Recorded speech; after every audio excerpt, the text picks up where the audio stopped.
صاحب صدر اور اہل کتاب، دوستوں، بزرگوں، میں سب سے پہلے تو شکریہ ادا کرنا چاہتا ہوں کہ میں جو اتنی دور سے آیا ہوں، آپ نے مجھے اتنے قریب کر دیا، اس کے لیے میں مشکور ہوں۔ میں ابھی تک یہ کتاب پڑھ نہیں سکا، دیکھی ہے، خوبصورت ہے، پڑھ نہیں سکا، اور میں اس پہ بولنا چاہوں بھی تو شاید اس طریقے سے نہ بول سکوں جس طریقے سے اس کتاب کا حق ہے۔ لیکن مجھے ہمیشہ ایک واقعہ یاد آ جاتا ہے۔ لاہور میں حلقہ ارباب ذوق کی میٹنگ چل رہی تھی اور ظہیر کاشمیری اس کی صدارت کر رہے تھے، تو کسی صاحب نے افسانہ پڑھا۔ افسانہ پڑھنے کے بعد صاحب صدر نے کہا کہ ان حضرات، خواتین حضرات نے یہ افسانہ نہیں سنا، اگر وہ کچھ افسانے کے بارے میں کہنا چاہتے ہیں تو پہلے وہ کہہ لیں۔ کیا بات؟ تو میرے خیال میں یہ ہے کہ چونکہ میں نے ابھی کتاب نہیں دیکھی، لیکن اس کتاب کی شہرت اور ان کی شہرت بہت پہلے یورپ پہنچ چکی تھی۔ میں اکثر دوستوں کی زبانی سنتا تھا ان کا نام، اور خاص طور پہ نور صاحب کی روحانیت سے جو تعلق بنتا ہے ان کا، اس کے بہت چرچے تھے۔ ان کی شہرت اور ان کا نام اپنی کتاب سے پہلے پہنچ چکا تھا، جس کی وجہ سے غائبانہ طور پہ میں ان کا، آپ سمجھیے، دوست اور ان کا جو ہے چاہنے والا بھی بن چکا تھا۔ یہاں میری خوش قسمتی ہے کہ حیدر صاحب نے مجھے بھی دعوت دی کہ آپ آئیے اور بولیے، اور چونکہ میرے ذہن میں ان کا ایک تصور تھا، ان کا نام سنا ہوا تھا یورپ میں مختلف لوگوں سے، لندن جو کہ یورپ کا حصہ نہیں ہے وہاں بھی میرا آنا جانا رہتا ہے، وہاں بھی دوستوں سے، سویڈن میں دوست ہیں ان سے بھی، تو ان سب باتوں کی وجہ سے میں نے سوچا کہ میں کم از کم ان کی شاعری کی اور ان کی خاص طور پہ روحانیت پہ کی ہوئی باتیں اور ان کے شعر جو ہیں ان کی میں ضرور داد دے سکتا ہوں، کیونکہ وہ بہت پہلے کہے گئے تھے اور سنے گئے تھے مختلف مشاعروں میں۔ انہوں نے ایک شعر پڑھا ہے، ابھی حیدر صاحب نے بھی پڑھا تھا یا غالباً آپ نے پڑھا تھا، کہ ماؤں کے حوالے سے، تو وہ یوں ہے کہ چونکہ میرا بھی یورپ کا تجربہ ہے پچھلے 40 سال کا، تو ماں کے لیے میں نے بھی ایک شعر، سمجھیے غزل کا ایک شعر ہے، وہ کہا تھا کہ لاریب کے سنگ اپنے ماؤں کی دعائیں ہیں،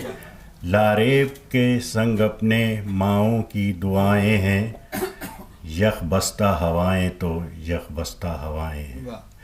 تو یہ چونکہ یورپ میں رہنے والوں کا ایک بہت بڑا مسئلہ تھا، جسے سردی آپ کہتے ہیں، برف باری کہتے ہیں، تو اس صورتحال میں یہ بات مجھ سے کہلوائی گئی کسی نے کہ ایسا بھی ہے کہ ماؤں کی دعاؤں کے ساتھ جو حقیقت پس چیز ہے وہ ٹھنڈی ہوائیں، یکزدہ ہوائیں ہیں۔ تو یوں ہی جو بات میں کہنا چاہ رہا تھا یہ کہ نور صاحب امریکہ میں ہیں، لیکن امریکہ میں میں سمجھتا ہوں کہ ہمارا اردو ادب کا زیادہ بڑا حلقہ نہیں ہے جو یورپ میں ہے۔ یورپ کے ہر شہر میں اردو کے متعلق، اردو سے متعلق ایک نہیں کئی سوسائٹیاں ہیں، جس میں لوگ ریگولر بیٹھتے ہیں، بات کرتے ہیں، پڑھتے ہیں، فنکشن کرتے ہیں۔ تو اگر میں ان کو مطلب چاہوں ان سے کہ یورپ تشریف لائیں،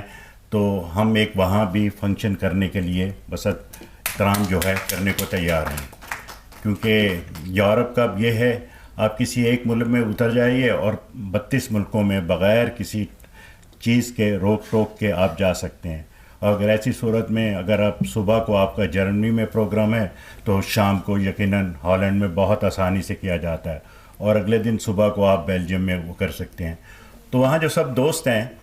وہ میں ان کو جا کے بھی بتاؤں گا اور کتاب کے مختلف حوالے بھی دوں گا، لیکن میرا سب سے بڑا حوالہ یہ ہے کہ میں اس پہ جا کر ڈیفینیٹ کالم لکھوں گا،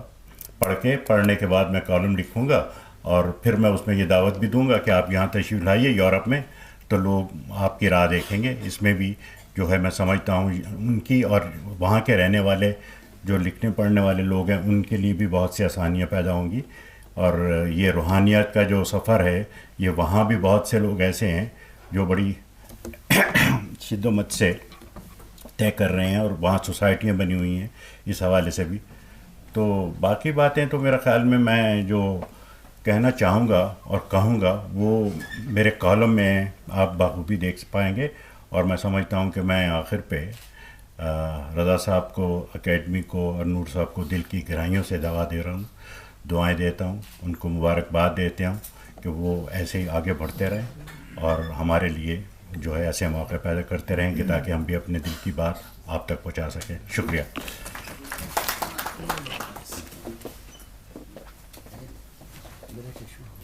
چشمہ ہی ہے.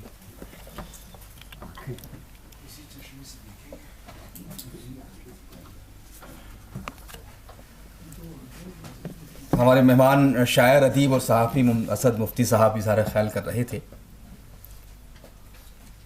کچھ لوگ ہمارے ابھی نماز کے لیے چلے گئے تھے، تو میں چاہتا ہوں کچھ ترتیب الٹی کر دوں. گلزار دہلوی صاحب کا ظاہری کے مقام نہیں ہے،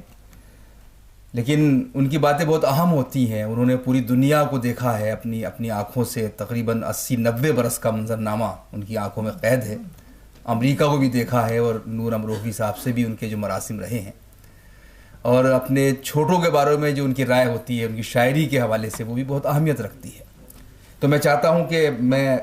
گلزار دہلوی صاحب سے گزارش کروں کہ آپ تشریف لائیں، اظہار خیال فرمائیں.